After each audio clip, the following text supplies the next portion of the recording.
Good morning, everyone. So our objective for today is to discuss the factors which affect organ sensitivity.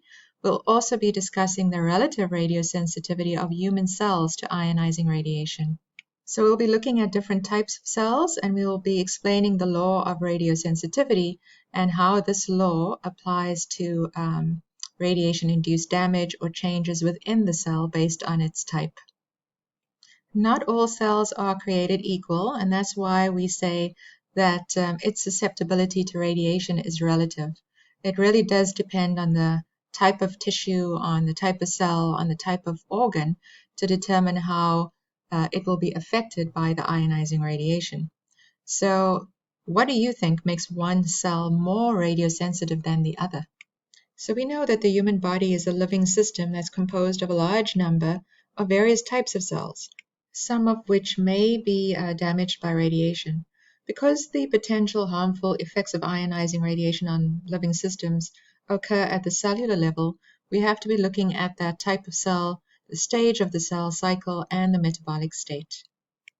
The parenchyma of an organ consists of that tissue which conducts the specific function of the organ, and it usually comprises the bulk of that organ, whereas the stroma, in contrast, is everything else. It's the connective tissue, it's the blood vessels, and the nerves and the ducts. Tissues or cells that are least sensitive are called radioresistant, and those that are more sensitive are called radiosensitive. The sensitivity will depend on how often the cell undergoes division and whether they are considered a differentiated or undifferentiated cell. Stem cells are undifferentiated, and so they are more radiosensitive, and so are younger tissues and organs because they are immature. They are more radiosensitive. Cell types that require high energy production and adopt a higher metabolic state, they are also more radiosensitive. Let's look at precursor cells as an example. They have a high metabolic rate, and they can divide and differentiate to give rise to blood cells, and these are highly sensitive to radiation. In comparison, mature cells or differentiated cells are very radioresistant, or most of the time they are. The parenchyma cells of the kidney and the liver and the thyroid are considered to be specialized in their function. However, late effects of radiation would include a loss of parenchymal cells. Connective tissue or connective cells, such as the stroma we mentioned before, are considered to have an intermediate sensitivity to radiation. So you know that biological damage from ionizing radiation begins with the ionized atom that does not bond properly inside the molecule. So if the molecule affected is necessary for normal functioning of an organism, then the entire organism is compromised. Now the damage done will depend on the linear energy transfer of the radiation. We have discussed this in prior lectures, so I think you have a good understanding of this. But basically, it's the average energy deposited per unit length of track in the organ or the tissue. Now, when the ionizing radiation energy reaches the blood cells, for example, it will be affected more so than the muscle cells.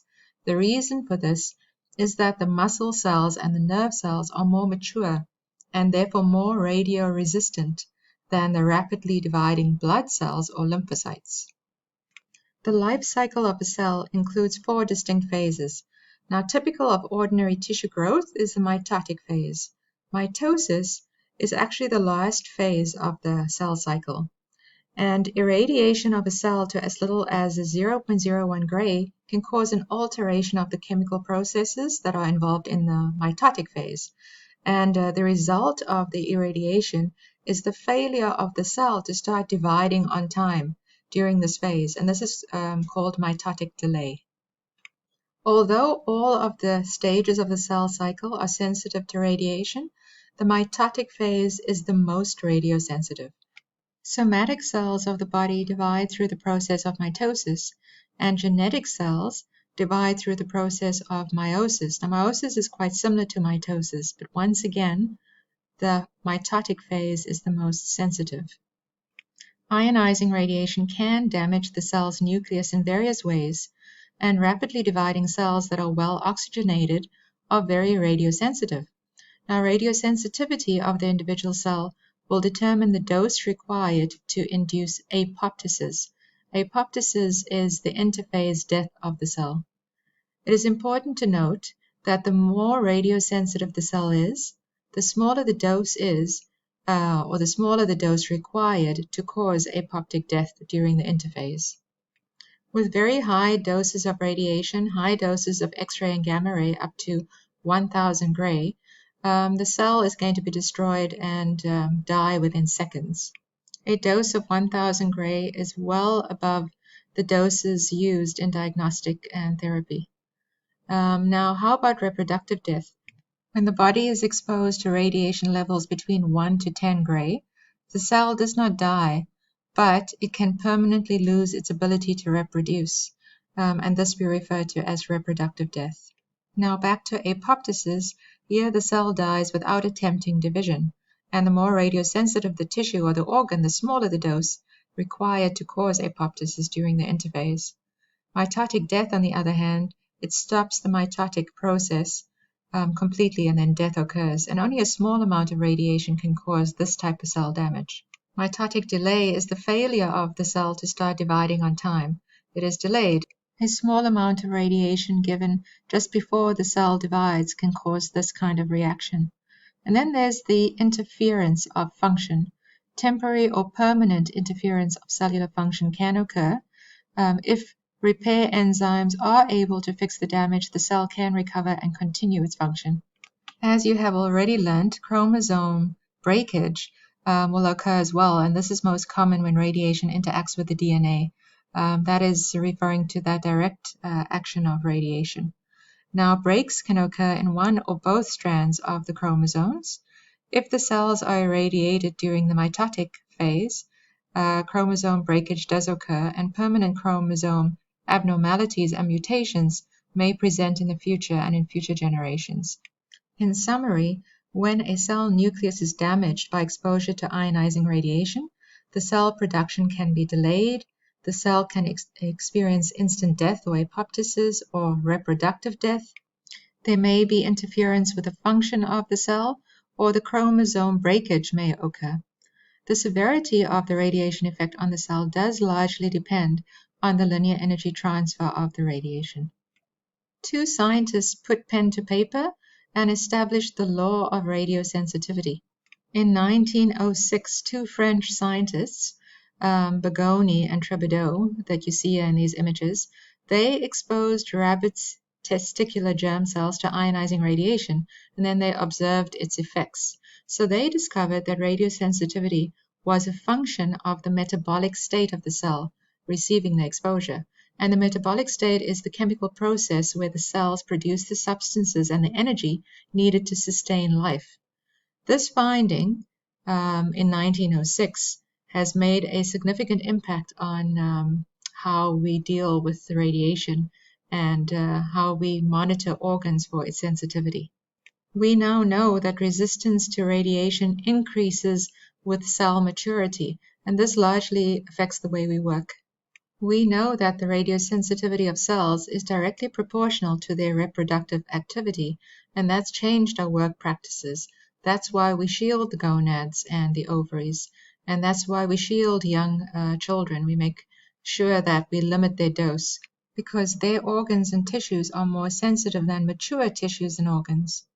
Now, the most radiosensitive portions of the body are the organs that contains a large amount of undifferentiated cells.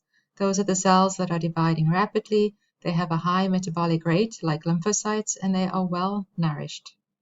As I've just mentioned, the radiation effects are more severe in the least mature and least specialized or undifferentiated cells. But there is one exception, and that is the mature lymphocyte. It is the most radiosensitive cell in the body, and those lymphocytes are referring to blood cells. In diagnostic radiology, the embryo and the fetus, which contains a large number of immature cells, is very susceptible to radiation damage. Radiation damage to the embryo or fetus may cause central nervous system abnormalities, mental retardation, and other effects as well. A good example is the damage of the lymphocytes, which we said is the most radiosensitive. When damage to the lymphocytes occur, the body loses its natural ability to combat infection, and it becomes more susceptible to bacterial and viral antigens. Human germ cells, those cells that create reproductive cells located in the female ovaries and the male testes, they are relatively radiosensitive. Temporary sterilization occurs at 2 gray, and permanent sterilization can occur between 5 to 6 gray. So let's take a moment to review. Organ radiosensitivity is the relative susceptibility of cells, tissues, and organs to radiation injury. The more radiosensitive the cell is, this is dependent on the division rate of the cell, the metabolic rate, how specialized it is, how well nourished it is, how oxygenated it is. All of these things affect how the cell would be injured during a radiation exposure. And here you can see an example of radiosensitive cells versus radioinsensitive or radioresistant cells. So before we move on to the next part, I would like you to take a 10 to 15-minute break, and then we'll come back to looking at the relative radiosensitivity of human cells to ionizing radiation. Okay, so I'll see you back here real soon.